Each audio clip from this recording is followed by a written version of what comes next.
ఇలా ప్రజలు ఏదైతుందో ఆనాడు 23 అంటే 10 సంవత్సరాలు పట్టిందా మార్పు కోరడానికి. ఇవాళ 2.5 సంవత్సరాలుగా మార్పు కోరుతున్నారు.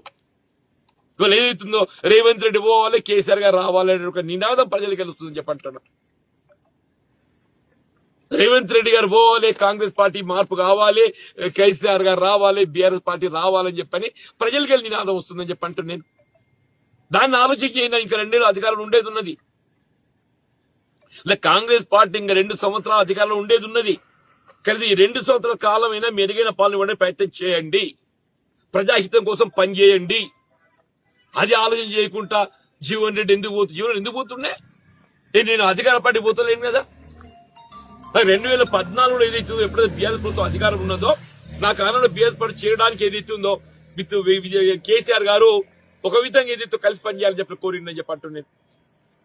అభివృద్ధికి తోడ్పడాలని చెప్పంటున్నాను. ఇవాళ శాసన మండలి 2019లో మొత్తం శాసన మండలి ఏకైక సభ్యున్నాయి. నేనే నాయకుడిని, నేనే సభ్యుడిని. నాకు ఈ పక్క ఇవ్వలేదు, ఆ పక్క ఇవ్వలేదు. ఒంటరి పోరాటం చేశాను అంటే ఒంటరి పోరాటం చేసిన. నాకు పార్టీ ప్రేమల చట్టం ఏదైతుందో నాకు ఆటంకం లేకుండే. పార్టీ ప్రేమల చట్టం